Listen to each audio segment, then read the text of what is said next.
2. 성인의 잠. 잠 못 자는 사람 너무 많고요. 그리고 수면에 대해서 사람들이 좀 신경을 쓴다, 관심을 가진다, 그 비율이 어마어마하게 많이 늘었습니다.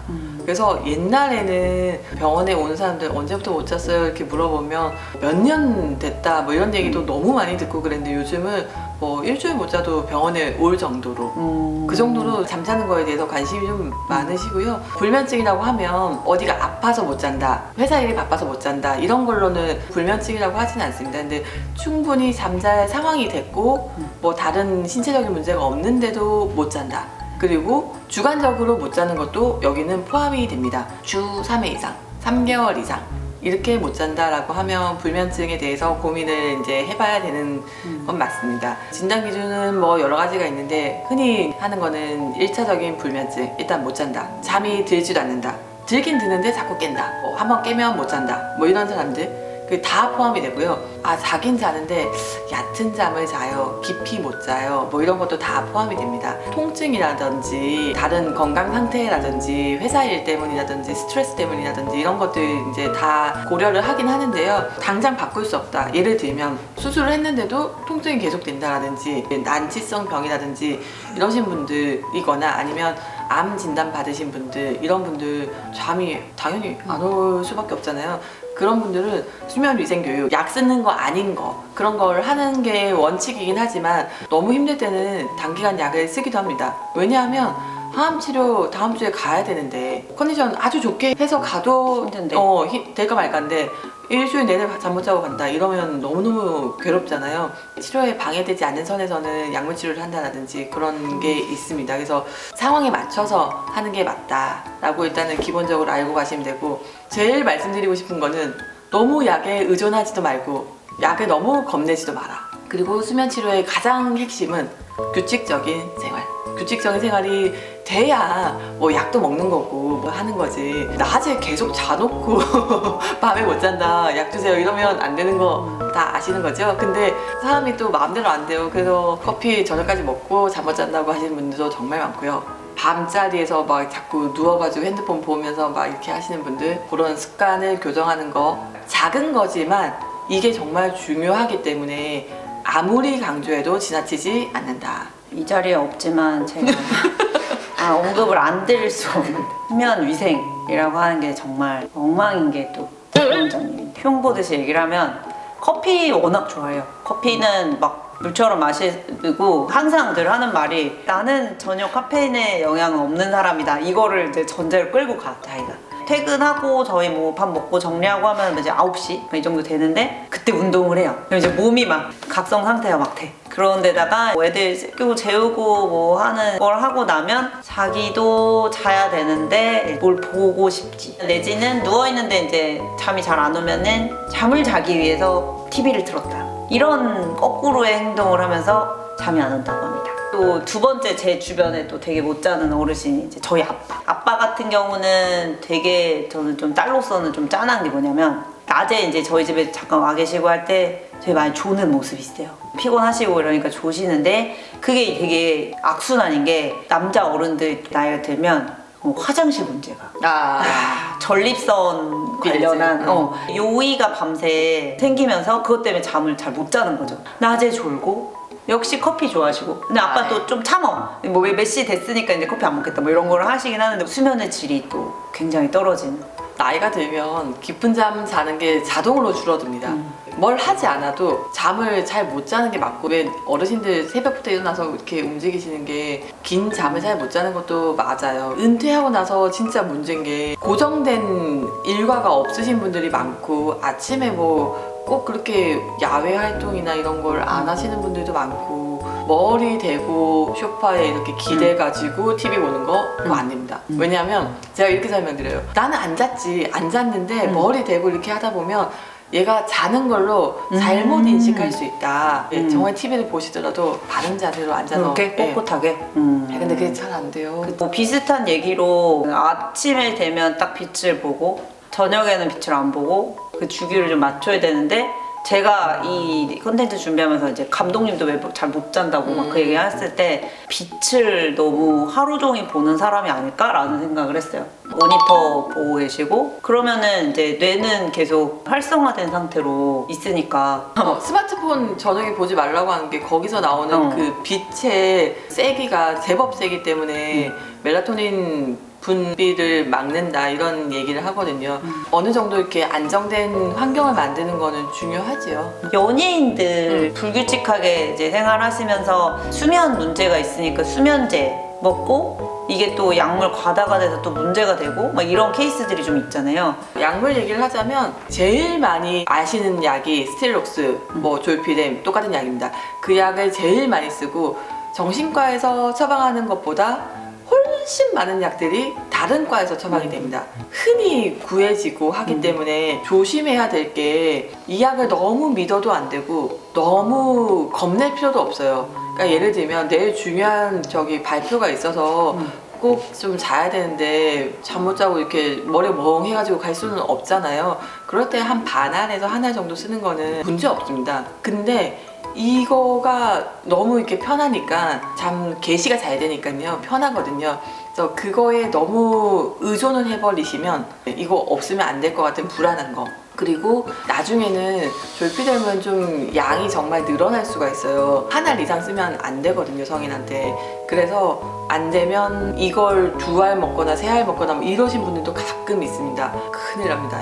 요 약이 모두가 효과 있는 약은 아니기 때문에 상담을 좀 하시고 적절한 약을 쓰시면 되고, 가끔 이 약이 부작용이 생기면 약 먹은 시점으로부터 잠들기까지 기억이 안 난다거나 그런 사람들이 가끔 있어요. 그래서 그러신 분들은 이 약이 안 맞으니까 다른 스타일로 하시는 게 낫다 뭐 이런 얘기고요. 졸피뎀 갖고 안 되는 사람들도 많아요. 그럴 때는 임의로 뭐 술 먹고 약 먹고 이렇게 하시지 마시고 병원에 가서 적절한 자기에 맞는 약을 쓰시면 됩니다. 그리고 그거는 알고 있어야 되는 게 약 먹으면 바로 자는 거 아니야? 왜 바로 못 자요? 막 이런 불평을 하시는데 그러면 마취하는 거기 때문에 안 됩니다. 그리고 선생님 10분 안에 자다가 요새는 30분 정도 걸려야 자요. 안 되는 거 아니에요? 막 이렇게 물어보는데 자꾸 그 시간을 재거나 빨리 자는 거에 대한 압박감을 가지시면 오히려 방해됩니다. 30분에서 1시간 정도 걸리는 거는 정상이라고 말씀드리고, 이게 너무 빨리 잠이 들어버리면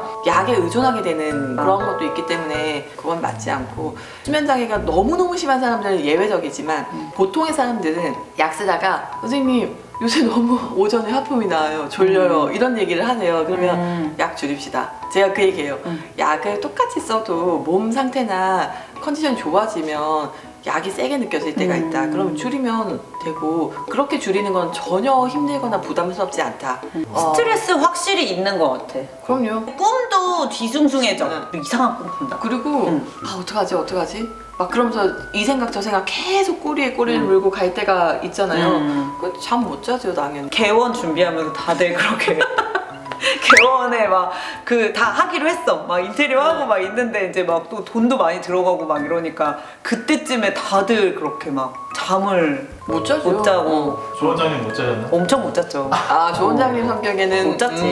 근데 원래 재활의학과 같은 데는 원래 못 자요. 그래? 아니 개업이 힘들잖아. 규모가 또 그게 있고 하니까. 저도 살아오면서 제 성격을 되돌아보면 스트레스를 그렇게 많이 받는 성격은 아닌 것 같아요. 왜냐면 잘 까먹어. 되게 안 좋았던 일인데도 약간 흐려져, 그 느낌이. 어떻게 보면은 좀 단순해가지고 그게 좀. 제가 병원에서 제일 많이 하는 말 중에 하나가 잡생각이 많냐, 남 신경 많이 쓰냐 이런 얘기 많이 합니다. 왜냐하면 아무리 잠잘 분위기 만들면 뭐해, 혼자 각성을 계속 하는데 네. 낮에 있었던 거 자꾸 곱씹고 안 해도 될 거 고민하고 미리 생각하고 잠 못 자요. 뭐 이거는 저의 영업 기밀 같은 거지만 잠자는 약만 쓰지 않습니다. 선생님 저 잠만 못 잔다니까요 했는데 약이 한 2개 더 들어가요. 그거는 잡생각을 줄이는 그런 스타일의 약을 씁니다.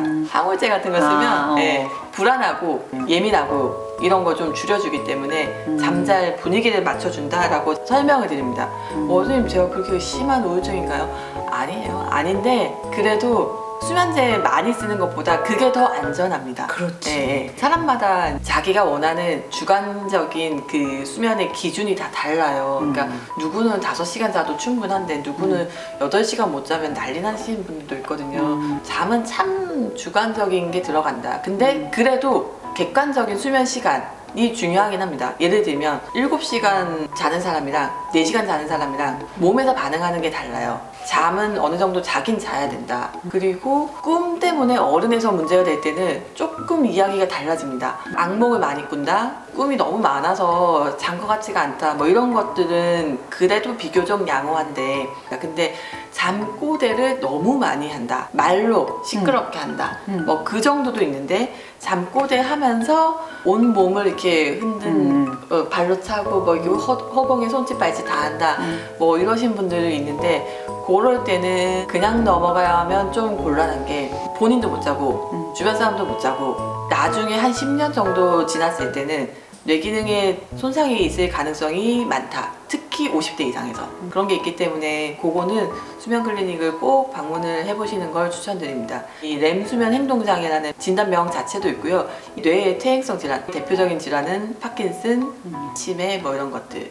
그래서 젊은 사람들은 괜찮지만 50대에 그게 생겼는데 한 10년 지나서 남들보다 빨리 노화가 생긴다, 이런 얘기가 꽤 많이 있습니다. 그리고 수면다운 검사를 하면 명백하게 보이지만 수면다운 검사하는 게 조금 번거롭다라거나 아주 단순한 치료로도 해결이 되는 경우가 꽤 있기 때문에 일단은 병원에 가서 상담 한번 해보시는 거 추천드립니다. 술을 자꾸 먹게 돼가. 그렇죠. 잠이 안 오니까 조금이라도 먹고 그럼 좀 자니까. 근데 잠 들었다가 새벽에 잘게. 이 감독님 말씀하신 게 전형적인 제가 하고 싶은 대답이었거든요. 그러니까 잠은 들긴 들어요. 근데 유지가 안 돼요. 그리고 점점 양이 늘어납니다. 술의 술이. 양이. 불안하면서 잠 못 자고 해서 술 먹었다. 만약에 이런 콤보가 되면 깼을 때 굉장히 불쾌한 느낌 들 때가 많습니다. 짜증나고 불안해져요. 술 깰 때. 오늘 컨텐츠가 좋은데. 그래, 이 고민 있는 사람 진짜 많을걸. 직구로 멜라토닌 이런 것도 엄청 많이 산다고 하던데요. 건강 보조 식품으로 이제 미국에서는 많이 파니까요. 한국에서 파는 것보다 미국 거는 그 함량 자체가 높아서 더 좋다 뭐 이런 얘기도 많이 하고 있는데, 멜라토닌이 도움이 된다 안 된다는 사람마다 너무 다르기 때문에 말로 어떻게 정확하게 할 수는 없습니다. 근데 의약품으로 한국에서 파는 게 있어요. 그건 처방 받아서 파는 거. 근데 미국에서 하는 거는 식품 같은 거기 때문에 정확하게 약이 아니니까 이건 좀 효과가 있고 이건 좀 효과가 없고 약간 균일하지가 않고 굳이 권하고 싶진 않습니다. 그리고 대한민국은 건강보험이 있잖아요. 병원 처방약이 훨씬 더 싼 경우가 많고. 급여인가요? 멜라토닌은 비급여지만 멜라토닌 갖고 안 된 사람들이 훨씬 많기 때문에 그 몇만 원씩 쓰고 그러지 마시고 그 돈 갖고 그냥 맛있는 거 사 드시라. 잠의 질 자체가 건강이랑도 맞물려서 고혈압, 심장병 뭐 이런 것들도 관계가 있기 때문에 저도 다른 선생님들이 막 찍어놓은 유튜브 같은 것도 많이 봤거든요. 근데 이제 내용이 다 잠이 너무 중요합니다. 잠을 잘 자야지 이제 건강이 중요하고 이제 막 이렇게 되니까 댓글이 다 그건 저도 알겠고 저 좀 자게 해주세요. 그런 내용이 되게 많더라고요. 역설적인 내용인데 이런 말 들으면 화내실 수도 있지만 잠에 대한 강박 줄여라. 나 몇 시간 꼭 자야 된다. 나 몇 시에는 자야 다음날 몇 시까지 나갈 수 있어. 이거를 줄여야 됩니다. 정말 내일 중요한 일이 있다라고 하시면 미리 대비를 해서 수면제 쓰시는 것 자체는 저는 반대하진 않습니다. 근데 아까 생활습관 교정 안 하면서 그것만 하는 거는 안 되겠죠. 수면 위생 그 교육하는 것들이 있어요. 저희 안내에 이렇게 넣어서 드릴 테니까 이거 꼭 거의 외우다시피 하셔야 되고요. 강박이 생기면 불안해져요. 해질 때쯤부터 걱정돼요. 아, 오늘 밤 어떡하지? 너무 괴롭다. 네.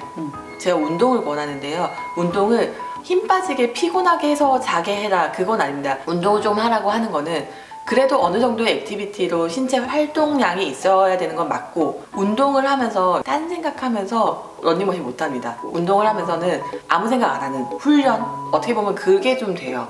그래서 운동을 하라는 거지 피곤하게 하니까 잔다 그것까지는 아니고요. 밤에 운동하는 거 그거는 안 됩니다. 그래서 가급적이면 낮에 움직이시는 거 제일 좋은 거는 오전에 좀 하시면 더 좋긴 한데요. 자기 여건에 맞춰서 하시면 됩니다. 저 지금 생각난 저만의 꿀팁이 있어요. 응. 우리 집에 한중록이라는 책이 있어. 이걸 버티는 사람이 없어. 한중록을 진짜 읽고 싶었어요. 막 아직도 계속 막 잘 팔리고 있는 책이니까 정말 못 읽겠어. 진짜 졸려요. 아무튼 뭐 쉽고도 어려운 게 잠이네. 네. 그리고 이제 직장 다니시는 분들 주말에 나는 꼭 몰아서 잔다. 하루는 꼭 자야 해결이 된다.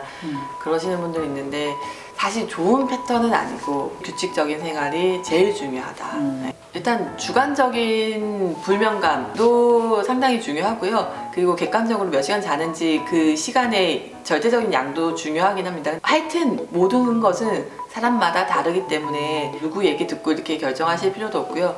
약도 필요한 만큼 적당량을 쓰시면 괜찮은 거지 약을 너무 많이 의존하는 것도 저도 반대고요. 너무 무조건 겁내는 것도 굳이 그렇게 하실 필요는 없는 것 같습니다. 수면의 퀄리티에 따라서 그 다음날의 생활이나 전반적인 생활의 질이 달라지기 때문에 중요하고요. 그 규칙적인 생활이 꼭 돼야 되고 수면위생교육 거기에 나와 있는 지침대로 뭐 못 자는데 계속 머리 대고 있다든지 이런 거는 절대 안 되고 조심하시면 됩니다.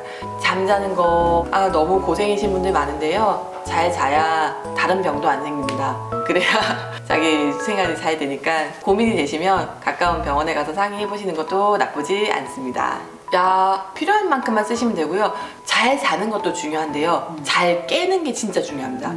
선생님 저 진짜 8시간 꼭 자야 되니까 근데 약이 조금 세질 수 있잖아요. 그러면 오전에 멍하고 피곤하고 약간 처져요. 사람이. 안 됩니다. 차라리 조금 못 자더라도 아침에 깔끔하게 개운하게 일어나는 게 1원칙이라고 설명드립니다. 자는 거에 너무 이렇게 포커스가 돼서 깨어있는 시간에 대한 중요도를 좀 떨어뜨리지 마시고 깨어있는 시간을 잘 지내기 위해서 자는 거다. 선후 관계는 그렇게 보시면 좋겠습니다. 술 안 됩니다. 안 되는 게요. 대부분의 환자들이 잠 못 자서 술 마시기 시작했다가 정말 많고요. 그리고 정말 무서운 거는 술의 양이 진짜 점점 늘어납니다. 오늘 뭐 잠이라는 아주 큰 카테고리 안에서 이제 얘기를 했는데요. 사실 저희가 다 다루지 못한 것들도 있을 거예요. 궁금하신 게 있으면 댓글도 달아주시고 도움이 필요하면 위드유 전문가 아니면 저한테 일단 한번 물어보셔도 되고 하니까 각각의 다른 고민을 가지고 계신 분들은 자기 몸을 챙기기 위해서 또 우리 아이 챙기기 위해서 잘 이용하셨으면 좋겠습니다. 잘 자야 컨디션이 좋아지고 생활의 질이 달라집니다. 그래서 너무 이렇게 소홀하시지도 말고 너무 여기에 이제 포커스 두시지도 말고 밸런스가 중요하겠습니다. 오늘도 동네병원 아는 의사를 시청해주셔서 감사합니다.